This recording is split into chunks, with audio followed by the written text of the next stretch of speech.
Hi guys, and welcome back to my channel. This is Psychic Medium Raymond Guzman. I hope everybody is doing well. Today I'm going to be doing a psychic reading or mediumship reading on the late and wonderful Luther Vandross. For those of you that are not aware of who he was a singer, songwriter, record producer, extremely talented man who contributed a lot to music. His style of music was R&B, soul, pop. He did it all.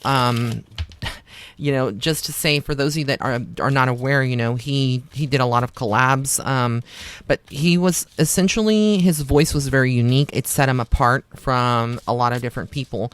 So I've been actually, sometimes when I get ready to do celebrity readings, I tend to sit with the soul of the person that I'm connecting with for a couple of days prior to, and a lot of you had asked me to do the reading, and sometimes I can do it right away, but sometimes I have to just wait until that soul comes through. And so I'm going to be giving you messages that I get from him in addition. So the first thing that I kind of feel with Luther, and I'm just going to pull up his photo here so I can look at it and kind of focus on his energy, was that he was a very strong man, but he was also very vulnerable. There was this part of him that was very, very vulnerable. And for those of you that are maybe wondering, like, what did he look like, I will put that there. Again, I don't own any rights to this photo and just using it to show you. But I feel like he was, a very sweet, angelic soul, but I think he also was like an empath. And when I say empath, I feel like almost like he would have come into this life to use his music for him personally to find healing. But at the same time, I don't know if he realized, and I think he did, that it was giving healing to other people. A lot of couples use his music, maybe they at weddings or to get together. So he served essentially a very important purpose and role. And I do feel that many of the celebrities and artists out there today actually have come to Earth with a very public mission. There are people that are great singers that are never discovered, etc. And I do feel like when there is someone such as Luther, that comes in with this velvety R&B voice, very masculine, very different than what we would normally see with, today's artists. It's a rarity. He kind of set the tone and the payment and set the bar really, really high for other people, other artists, and I don't think there'll ever be another Luther Vandross when it comes to him and his personality. He was very eccentric, but yet, like I said, I feel like there was a lot of facets of himself that he didn't really let other people, unless they were really, really close, know. I do feel like he was very sensitive. He did take criticism very, very hard, even though he may have not shown that outwardly. On the inside, he did take a lot of it to heart. And I feel like, and how he coped with this during his lifetime was to actually turn to food, turn to, things that maybe were not the best for his health. So as the soul's coming in, I feel like he's taking accountability for this. He's on the other side with an older female, so I don't know if would be his mother or this would be like a grandmother, but there's definitely a female figure on the other side that is with him. And it was waiting for him on the other side. So this person is with him. He's not alone.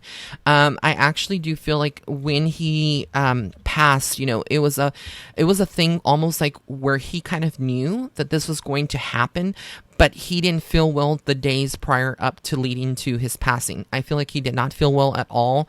Maybe he didn't vocalize it too much, but I feel like there was this winding down of his soul, which is very interesting how it comes through in this reading.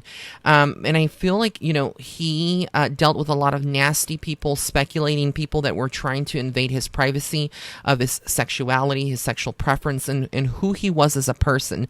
And so he didn't really want or feel obligated to let others know that part of himself here in the physical world.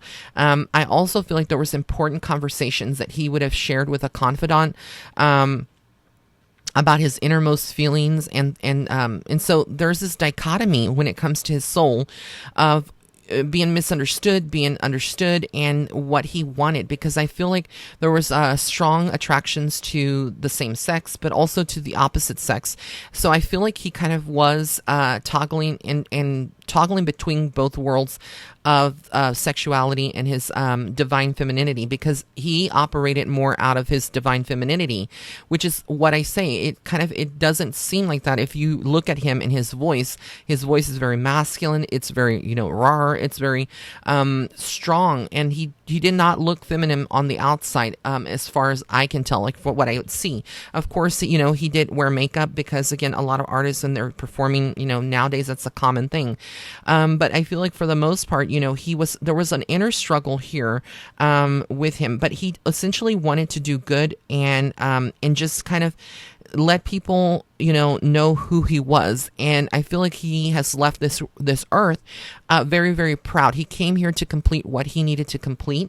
I do feel like the people that have been left behind think of him, his family, cousins, maybe other singers, who collaborated, and he wants to thank everyone that still commemorates his birthday or commemorates his passing, and honors him in that kind of way, or who do covers of his song. He's not mad at you guys if you're doing covers of his song. So that's how it comes through very strongly. There's someone, I feel like this was a male that may have gotten a tattoo as well, that was in his inner circle, that may have gotten a tattoo, or a group of people got a tattoo of Luther in some way. It may not have been a portrait, but it would have been to commemorate him in some kind of way.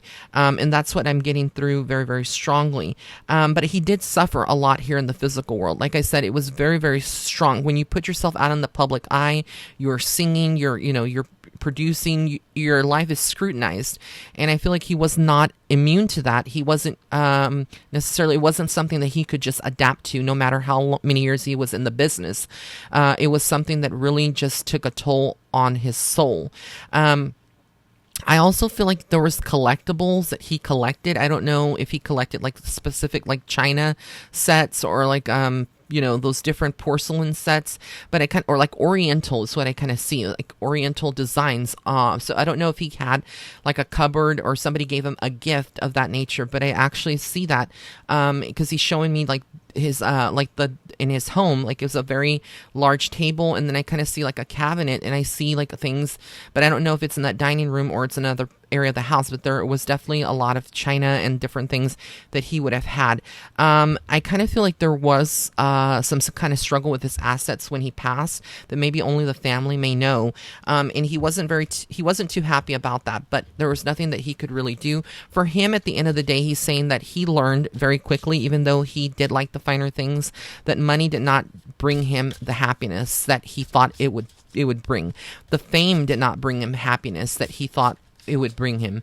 So essentially, he was one of these souls, like I said, that had everything that you could possibly want: money, fame, good looks, but he wasn't necessarily happy because, again, he didn't get to really enjoy the things that he wanted to. There's something about legal. I don't know if there was a legal situation. Again, this is going back to, because I pulled some tarot cards as well. There was some struggles within the family after his passing with assets. I don't know if he left a will, but even if he did, there was someone that didn't feel justified, or they didn't feel like he made the right decisions, or that they, another person should have gotten what they got. And again, these are quarrels within the family. And I feel like, again, he also, during his lifetime, that may not have been public to other people, but there were people that were jealous, females and also males, who maybe were very, catty about his technique, his vocalness, how he would handle himself and carry himself very respectfully. He was not like other people. I don't feel like he was a party animal. I don't feel like he wanted to immerse himself into the those cliques where they're just like smoking, doing drugs and stuff like that. He was very apart, and so he carried this weight with him at the soul level. When he was doing this, he was judged very harshly, like I said, because when you don't fit in with the others and you don't follow the crowd, you tend to be like the black sheep, right? And I feel like for him, he felt like that. And there were so many things that he wanted to say that he could not say and he could not vocalize. There's also an association with the month of July with him. Again, I don't know what that would be. What would be the special connection of a memory or a situation? But there was something with the month of July and also the color blue, specifically royal blue, with him. And I feel like, again, for him, his goals in this lifetime were to have a happy family and to have lay down the roots and travel and enjoy that. But I don't feel, again, like he would have handled this very, very well, because there was a lot of mental stress, a lot of depression, a lot of different things that he would have went through. And again, this is all allegedly. I'm not saying for a fact that he actually went through a lot of this, but you have to understand from a psychic perspective, we can only give what we give from spirit and the insight. But he was very brave, and that is something that his angels, God, source, are very, very proud of Luther, because despite all of his insecurities, despite all of the things that he went through here in the physical world, he was very, very courageous and strong. And that is something that is unwavering. And I'm getting emotional as I'm doing this reading, because when the souls are very strong, and I feel like he would tear up often, and a lot of people wouldn't see this. This was more backstage. Perhaps sometimes during a performance he would get teary-eyed, but he carried this Leo type of energy. Now I know that may not be his zodiac sign, but he carried this very Leo type of energy, very, very strong. And he, when he went into a room, it lit up. People respected him from miles away. Very, very intuitive person as well. He was very intuitive. He knew who was good, who was bad. He had that gift of discernment from God, and it was something that was just ingrained upon him.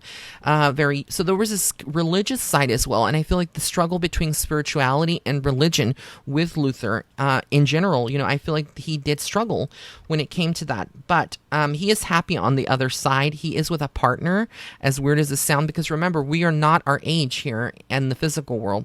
When we go to the other side, there are other lovers, people that you may have had a relationship with in a past life, other family members that are waiting on the other side. And I do feel like he is with his soulmate on the other side, and he is happy. So he wants everyone to know that he is actually married and happy on the other side.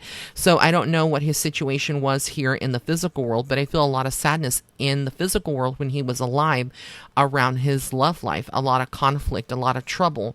That maybe, again, like I said, the media doesn't know everything, and they publicize a lot of things that they may not know. He's very happy, and I do feel like the person that's on the other side is, they shared a lot of good memories and everything of that nature. But I feel also like there is still some people here in the physical world that haven't fully received the closure that they need. I feel like this could be two females in particular that could have been, very close or in the industry. They haven't received the healing that they need. There was something else, and I feel like he is actually working to get them either a partner or a soulmate to bring them into their life. And so I feel like in some ways these two women don't even realize that he is doing that right now. Like, that is part of his earthly mission, to protect them and also guide them towards their soulmates. So he's playing almost like the role of Cupid. That's how it comes through on the other side, to help them in this physical world. And so I also feel like there will be more a resurgence of some song within the next 5 to 10 years of him or his work, where there may be a cover and people are going to glorify this other person for covering his song, and it blows up, and it's not even their song, it's his song. That's what he's telling me, that there is going to be that going on. He is happy with the people that still are working hard, that are vocalists, that are really not allowing. His method and style was never to manipulate his vocals, is what he's telling me. He wanted to sing and be authentic and keep to the original, chords and strings and melodic, I don't know all the jargon in music, melodies. He was very much the authentic person, but nowadays he's saying there's a lot of people that are not like that, right? Which we know. So for him, it's always going to be the old school music that gets him going and brings him a smile to his face. And there is going to be a resurgence, and we're going to see this in the world, of kind of like the 80s and 90s influence coming back within the next 10 years or so, which we already are probably seeing this on some level, but it is coming back. And that's the message that he has here. So essentially, these are the messages that I got from the soul of Luther Vandross. I want to thank you all, sending my love and my support out to all of his fans, his family, his friends, anyone who still has fond memories of him. Just know that he is okay. And again, I want to thank you for your support here in my channel. If you'd like to subscribe to my channel, be sure to hit that red subscribe button on the bottom right hand corner of this video, as well as the notification bell icon. Turn that to all so that you can be notified of all videos on my channel. Also, don't forget to follow me on Instagram at Psychic Medium Ray. And last but not least, if you'd like to book a private reading, you can go to my website. It's www.raymondguzman.net, and also Patreon. Follow me on Patreon. If you'd like extra tea or different types of readings that I'm doing now that are not going to be here on my YouTube channel, they're exclusive content for Patreon members. It is $10 a month, but it is well worth it. And I have like over 50 or 60, maybe 70 videos already in there, you know, where you can go scroll through and and actually tune in and kind of develop your psychic and your spiritual abilities. So these are developmental courses and classes, etc. So again, thank you so much. Many blessings and love and light. Have an amazing, amazing day. Bye.